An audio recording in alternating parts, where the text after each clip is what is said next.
The Silent Sentinel. Admiral Sarah Chen stood at the observation deck of Lunar Base Alpha, her reflection barely visible against the reinforced transparent steel window. Earth hung like a jewel in the void below, ignorant of the gathering storm above. 20 years of preparation had led to this moment, and still the HFY Empire didn't suspect a thing. Admiral. Commander James Rodriguez's voice came through her neural interface. The HFY delegation has entered lunar orbit. They're requesting permission to dock. Chen allowed herself a small smile. Granted. Let's give them the show they're expecting. The HFY Empire had ruled the galaxy for 10,000 years, absorbing or subjugating every species they encountered.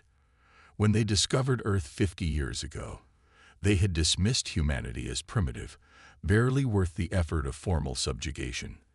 They established a token presence in the solar system, demanded minimal tribute, and largely ignored humanity's development. That had been their first mistake. The HFY diplomatic vessel, all sleek lines and crystalline architecture, approached the lunar base with the casual arrogance that characterized their species. Chen watched as it docked, its pearl-white hull contrasting sharply with the utilitarian gray of humanity's visible infrastructure. Remember, Chen broadcast to her crew, maintain Protocol Theta. Let them see exactly what they expect to see. The HFY delegation emerged from their ship led by High Overseer Vaxtal, his iridescent scales shifting color in the artificial lighting. His 4 eyes scanned the docking bay with barely concealed disdain. Greetings, representatives of Earth. Vaxtal's translator produced perfect English, though his tone carried the unmistakable hint of condescension. We trust you have prepared the annual tribute. Chen bowed slightly, playing her role perfectly. Of course, High Overseer. Though I must admit, we were surprised by your personal visit this year. Vaxtal's scales rippled with amusement. Recent events have required closer observation of developing worlds. Surely you've heard of the Centaurian uprising. News travels slowly to our primitive world, Chen replied, careful to maintain an appropriate level of deference. The High Overseer and his entourage followed Chen through the base's corridors. To their eyes, it appeared exactly as they expected. A simple, barely functional facility representing the peak of human achievement. They didn't notice the quantum sensors scanning their every move, or the advanced AI systems analyzing their biological responses. They couldn't see the true Lunar Base Alpha, hidden beneath layers of dimensional shifting technology that humanity had reverse-engineered from a crashed HFY scout ship decades ago. They were blind to the vast shipyards orbiting Jupiter, or the antimatter production facilities buried in Mercury's crust. The Empire's second mistake had been leaving Earth alone to develop, assuming that humanity would follow the same technological progression as other species. They didn't understand that humans thrived on challenges, that necessity bred innovation, and that the fear of subjugation had united Earth's nations like never before. As Chen led the delegation through another checkpoint, her neural interface pinged with updates from Strategic Command. The last pieces were falling into place. Humanity's hidden fleet was in position, cloaked by technology that even the HFY Empire couldn't detect. The weaponry they'd developed by studying the Empire's cast-off technology was primed and ready. Your species continues to surprise us, Vaxtal commented as they entered the tribute chamber. Most developing worlds struggle to meet our quotas, yet Earth consistently exceeds expectations. We know our place in the galaxy, Chen replied, the lie smooth as silk. We're grateful for the Empire's guidance. The High Overseer's scales shifted to a shade of smug satisfaction. Perhaps in another 1,000 years, your species might be ready for limited integration into Imperial society. Your diligence has been noted. Chen's neural interface flashed green. The signal she'd been waiting for. Everything was in position. Actually, High Overseer, Chen's tone shifted, dropping all pretense of submission. We've decided to accelerate that timeline. Before Vaxtal could respond, the chamber's holographic disguise dissolved, revealing banks of advanced weapon systems. Force fields snapped into place around the Axiom delegation as klaxons began to sound throughout the base. "What is the meaning of this?" Vaxtal's scales flashed crimson with rage. "You dare." "We dare," Chen replied, her voice steel. "Humanity has voted for independence, and we're prepared to fight for it. Your empire's greatest weakness has always been its arrogance." Through the chamber's windows, space itself seemed to ripple as humanity's hidden fleet decloaked. Thousands of ships, each incorporating technology the Empire had thought impossible for primitive humans to develop, emerged from their dimensional pockets. "Impossible," Vaxtal whispered, all four eyes wide with shock. "Your species couldn't have this technology. You should have studied Earth's history more carefully," Chen said, watching as her fleet moved into attack formation. "Humanity has a long tradition of surprising those who underestimate us.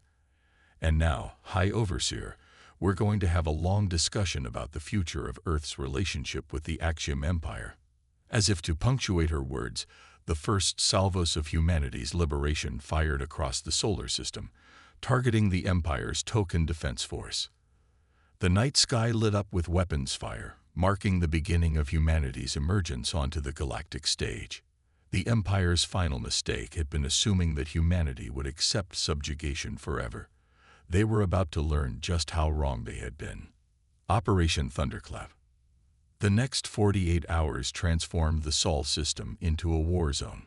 Humanity's hidden fleet, under Admiral Chen's command, had executed their first strikes with surgical precision, but the Axiom Empire wasn't about to let their authority be challenged without consequences. Massive hyperspace ruptures tore open the fabric of space as the Empire's response fleet arrived.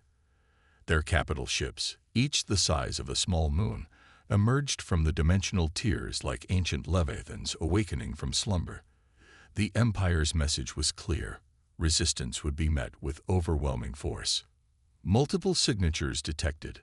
Lieutenant Diana Walsh reported from her station aboard the ESS Prometheus, humanity's flagship, counting 76 capital ships and over 300 support vessels. They're deploying in standard Imperial formation. Admiral Chen studied the tactical display, her expression neutral. The Empire's response was exactly as predicted, down to the number of ships. Predictability. Another weakness they could exploit. "Execute Phase 2, Chen ordered. "All ships, initiate Protocol Hydra." Across the human fleet, ships began to split apart. What had appeared to be single vessels separated into 3 or 4 smaller craft, each independently armed and mobile. The Empire sensors, calibrated to track traditional ship configurations, struggled to maintain locks on the rapidly multiplying targets. "Fascinating," High Overseer Vaxtal remarked from his containment field in the Prometheus's secure observation deck. "You've adapted metamaterial technology for large-scale applications. Impressive. For primitives." Chen ignored the jab. The High Overseer's presence aboard her flagship was both a shield against immediate orbital bombardment and a source of tactical intelligence. Every word he spoke, every reaction he failed to suppress, provided valuable data to their AI systems. The Imperial fleet's first volley lit up space with energy weapons designed to overwhelm standard shields. But humanity had learned from studying the Empire's technology. Their ship's defensive systems weren't based on traditional energy barriers. Quantum displacement fields holding at 98%, Commander Rodriguez reported. Damage minimal. The Empire's targeting systems are still calibrating to our ship configurations. Chen nodded. Launched the WASP swarms. Thousands of microsatellites emerged from hidden bays in the human vessels. Each one was barely larger than a terrestrial automobile, but they carried something the Empire had never encountered. Hybrid AI systems that combined quantum computing with biological neural networks derived from Earth's insect colonies.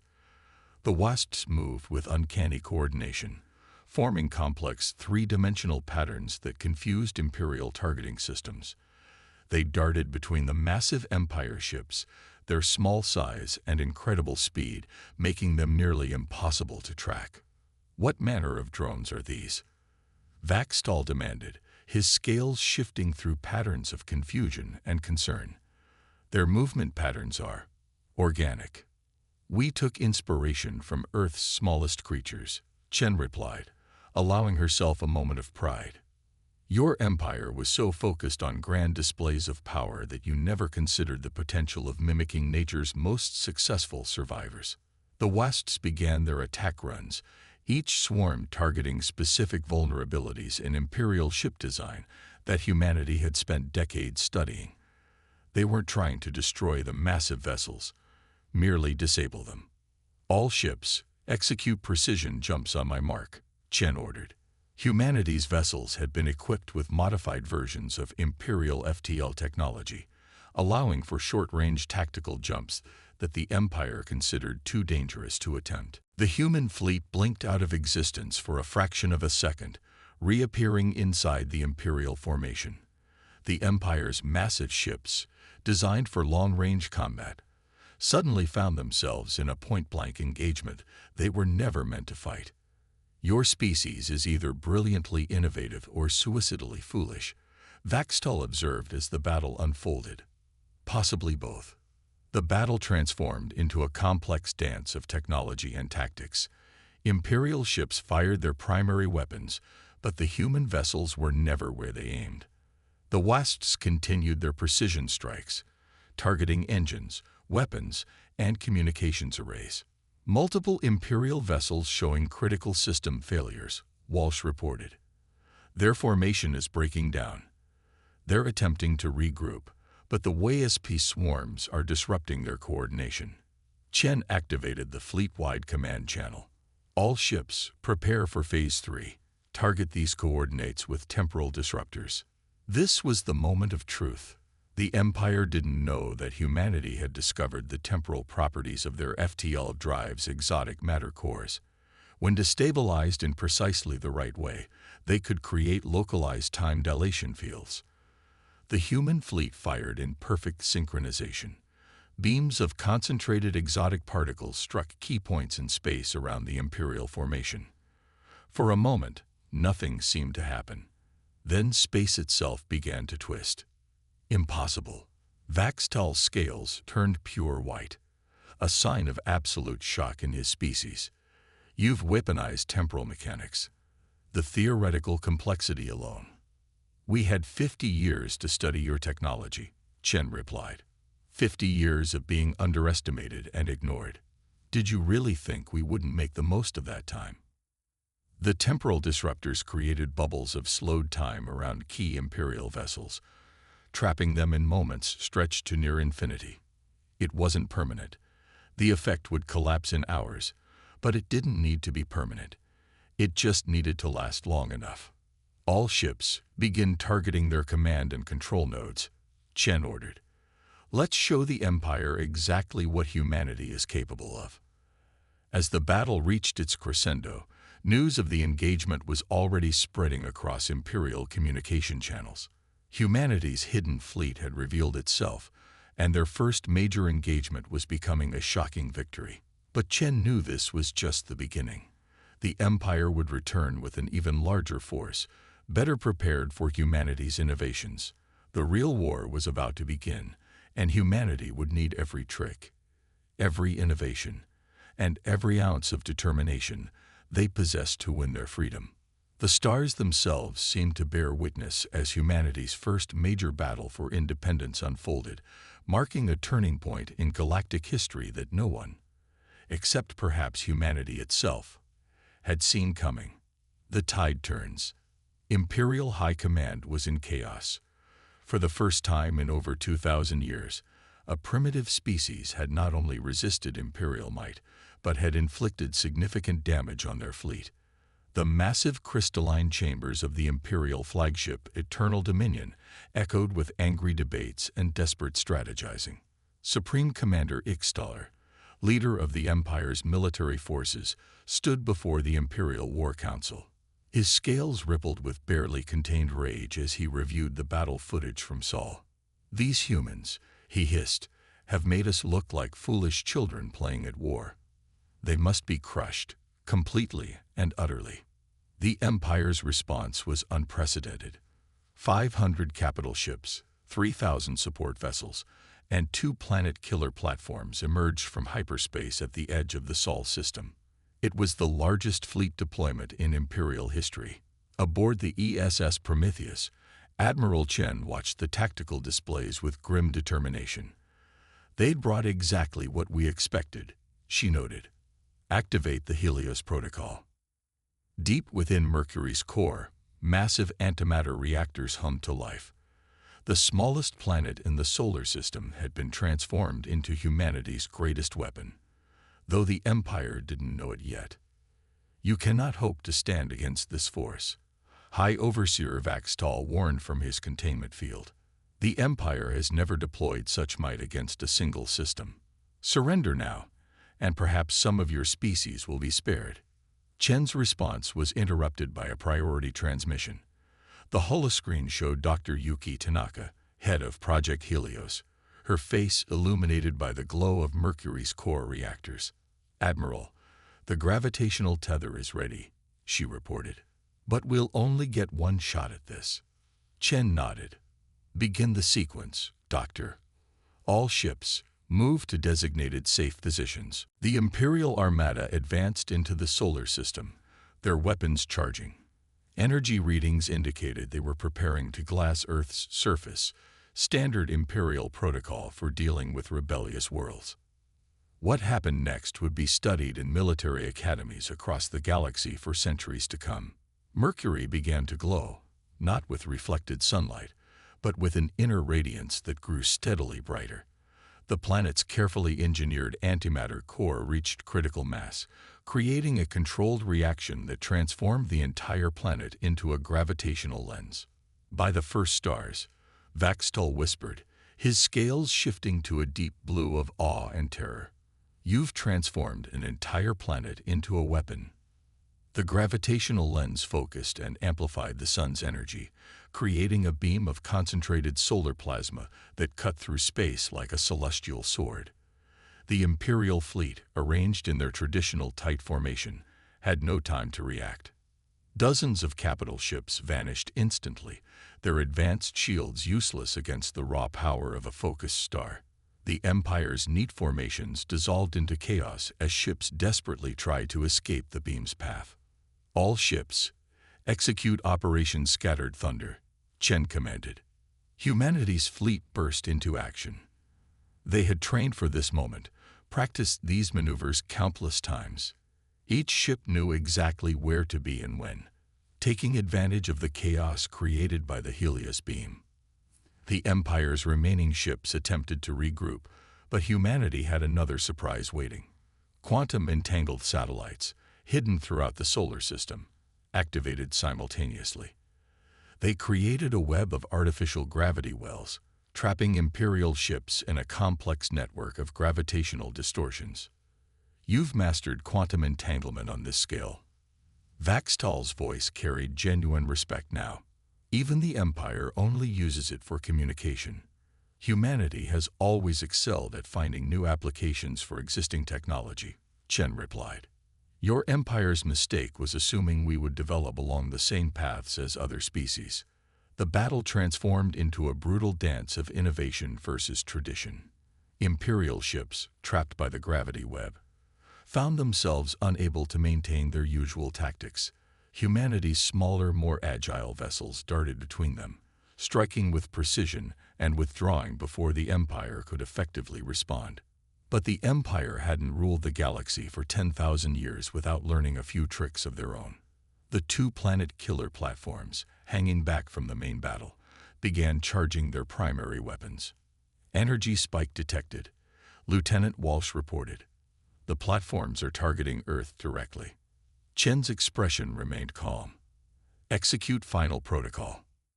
Throughout the solar system, hidden installations activated. Jupiter's atmosphere rippled as massive energy collectors emerged from their camouflaged positions. Saturn's rings shifted, revealing networks of quantum processors that had been disguised as ice and rock. Every planet, moon, and significant asteroid in the solar system had been prepared for this moment. Humanity hadn't just built a fleet. They had transformed their entire solar system into an interconnected defense network. The quantum processors in Saturn's rings began coordinating with the Jupiter collectors. Energy gathered from the gas giant was focused through precisely aligned gravitational lenses, creating a shield around Earth unlike anything the Empire had ever encountered. When the planet killer platforms fired, their beams splashed harmlessly against the planetary shield. The Empire's ultimate weapons, designed to destroy worlds, had been rendered ineffective by human ingenuity. Impossible, Vaxtol breathed. Your species, you've surpassed technological developments that took the Empire millennia to achieve. We had proper motivation, Chen replied. Your empire threatened our home. Did you think we would simply wait for destruction? But even as humanity's defenses held, Chen knew they were approaching a critical moment. The Helios device could only fire once before Mercury's core would be depleted. The gravity web would eventually destabilize. They needed to press their advantage while they had it. All ships, prepare for synchronized quantum jump, Chen ordered. Target their command ships. It's time to show the Empire that humanity isn't just fighting for survival. We're fighting for our place among the stars. The battle for Sol system had entered its final phase, and the galaxy would never be the same. Echoes of revolution. News of humanity's resistance spread across the galaxy like a supernova's shockwave. On thousands of subjugated worlds, beings of all species gathered around communication terminals, watching leaked footage of Earth's defense systems and the Empire's faltering assault. In the Centauri sector, the recently suppressed rebellion reignited. The crystalline beings of Proxima II, inspired by Earth's example, began deploying their own hidden technologies. Across the Orion Arm, dozens of species that had been quietly developing under imperial rule started revealing capabilities they had kept secret for centuries. Supreme Commander Ixtaller received the reports with growing horror. 3 major systems have declared independence in the last solar day, he announced to the War Council. The Meridian Cluster is in open revolt. The humans haven't just resisted us. They've created a blueprint for revolution. Aboard the ESS Prometheus, Admiral Chen reviewed the incoming intelligence with her command staff. The tactical displays showed spreading pockets of resistance throughout the Empire, each uprising adopting and adapting Earth's strategies. The Proximans have replicated our gravity web technology, Commander Rodriguez reported. The Meridians are using modified versions of our WSP swarms. Earth has become a symbol of possibility. High Overseer Vaxtol, still in his containment field, but now treated more as an advisor than a prisoner, watched the reports with a mixture of resignation and curiosity. Your species has achieved something far more dangerous than military victory, he observed. You've given hope to the hopeless. Chen nodded. The Empire's greatest weapon was always fear. Once that's gone, what's left? But victory wasn't certain yet. The Empire still controlled vast resources and had begun adapting to humanity's tactics. Their ships now carried countermeasures against gravity manipulation. Their formations had become more flexible, less predictable. Multiple Imperial fleets converging on rebel systems, Lieutenant Walsh announced. They're implementing a new strategy, targeting resource worlds first, cutting off supply lines before engaging resistance forces. Chen studied the tactical display. The Empire was learning, evolving. They had ruled for 10,000 years because they could adapt, even if slowly. Humanity's advantage of surprise was fading. Open a channel to all resistance forces, she ordered. It's time for Phase 5. The quantum entanglement communication network that humanity had secretly established throughout nearby sectors crackled to life. Chen's image appeared before resistance leaders across dozens of worlds. Fellow defenders of freedom, she began, her voice calm but intense. The Empire is trying to isolate us, to crush each rebellion individually. They think our strength lies in our weapons, our technology. But they're wrong. Our true strength lies in our unity. As she spoke, hidden quantum processors activated throughout rebel systems. Earth had spent years establishing this network, preparing for this moment. The technology allowed real-time coordination between resistance forces separated by vast distances, something the Empire had always believed impossible. "The Meridian Fleet is linking to our tactical network," Rodriguez reported. "Proxima II has joined. The Arcturus Coalition is coming online." For the first time in galactic history, multiple species were fighting together as equals, sharing technology and tactics. The Empire had always kept their subject species separate, preventing any meaningful cooperation. That barrier was now shattered. Humanity's quantum network became the backbone of a coordinated rebellion. When Imperial forces attacked one system, they found themselves facing tactics and technologies adapted from multiple species. Each resistance force learned from the others, sharing innovations and strategies faster than the Empire could counter them. The Proximans contributed their mastery of crystalline computing, enhancing the network's processing power. The Meridians added their expertise in plasma physics, improving weapons efficiency across all rebel ships. The Arcturians shared their advanced stealth technology, developed in secret over centuries. But the Empire wasn't defeated yet. They still held the galaxy's core worlds, and their industrial capacity was immense. Reports indicated they were gathering a fleet larger than any in history, not just to crush Earth, but to make an example of every rebellious world. "They'll target Earth first," Vaxtall warned. "The Empire cannot allow the source of this rebellion to survive. They will commit every resource, every ship, every weapon to destroying your world." Chen's expression remained resolute. "Then they'll learn another lesson about humanity. We fight hardest when our backs are against the wall." She turned to her command staff. "Begin final preparations for the Lazarus Protocol. If the Empire wants to commit everything to this battle, we'll make sure it's one they never forget." The quantum network hummed with activity as resistance forces coordinated their movements. Ships from dozens of species converged on predetermined coordinates, preparing for what would become the largest space battle in galactic history. The fate of not just Earth, but countless worlds now hung in the balance.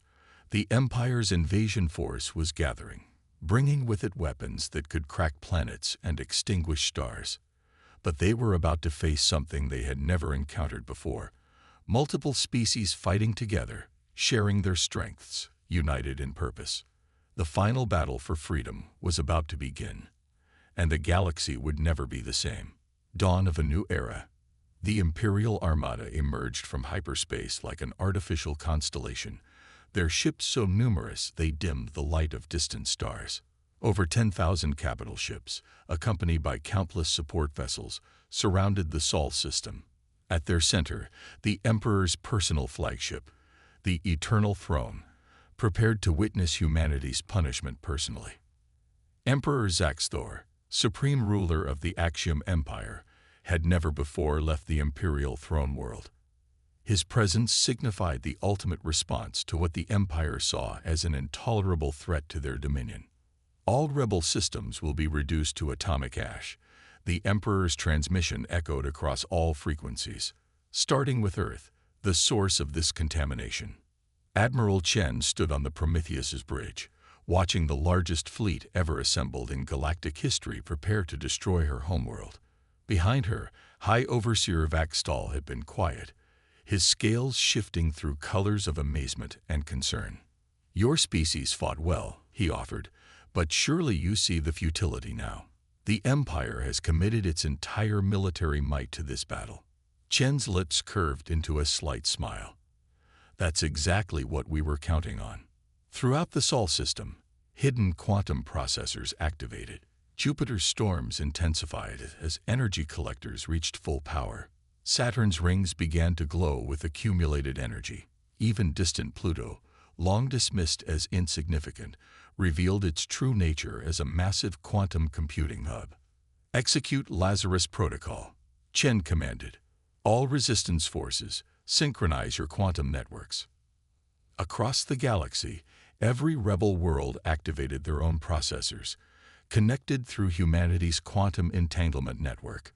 The combined processing power of dozens of civilizations, each contributing their unique technological advances, linked together in an unprecedented display of unity. Energy readings are off the scale, Lieutenant Walsh reported.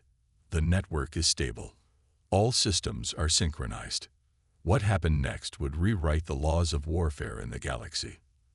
The quantum network, spanning thousands of light years, created something that had only existed in theoretical physics, a controlled quantum field that encompassed multiple star systems simultaneously. Within this field, the normal rules of space and time became flexible. Imperial sensors screamed warnings as reality itself seemed to flutter. Their massive fleet found itself trapped in a bubble of altered spacetime, where cause and effect became uncertain and traditional physics lost meaning. Impossible. Emperor Zaxthor's voice cracked with disbelief. No single species could achieve this level of manipulation.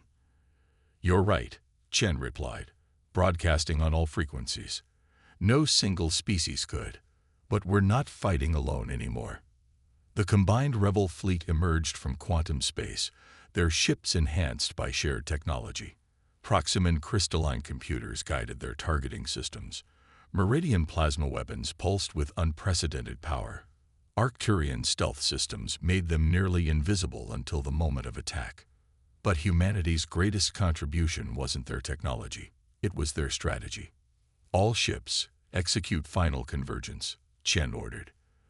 The rebel fleet moved in perfect coordination, their actions guided by the quantum network's vast processing power.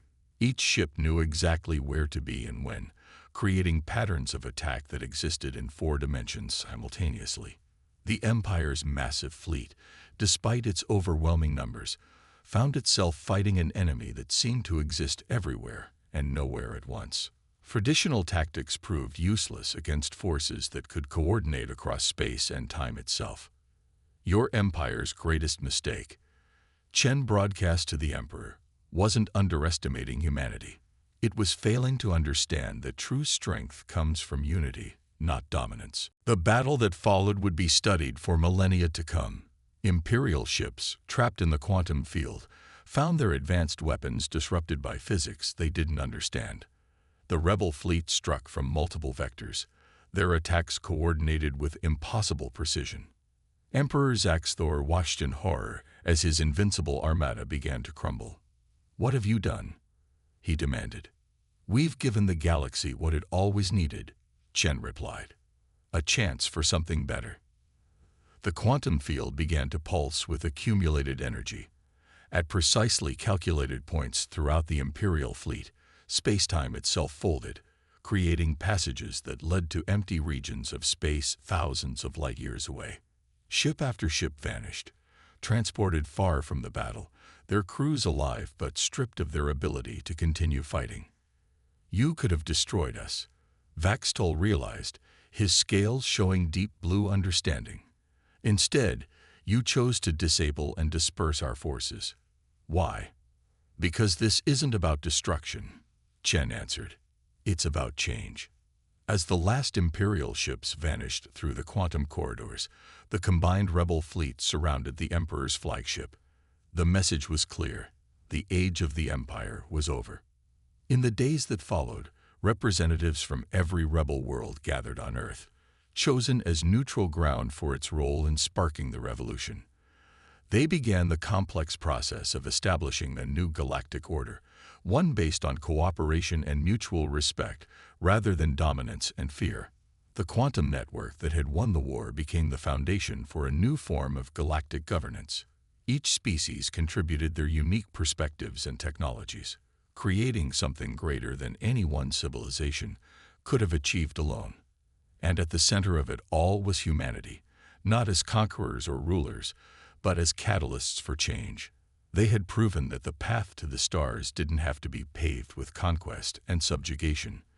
It could be built on innovation, cooperation, and the simple belief that everyone deserved the right to determine their own destiny. The galaxy had entered a new era, and for the first time in 10,000 years, its future was truly unlimited.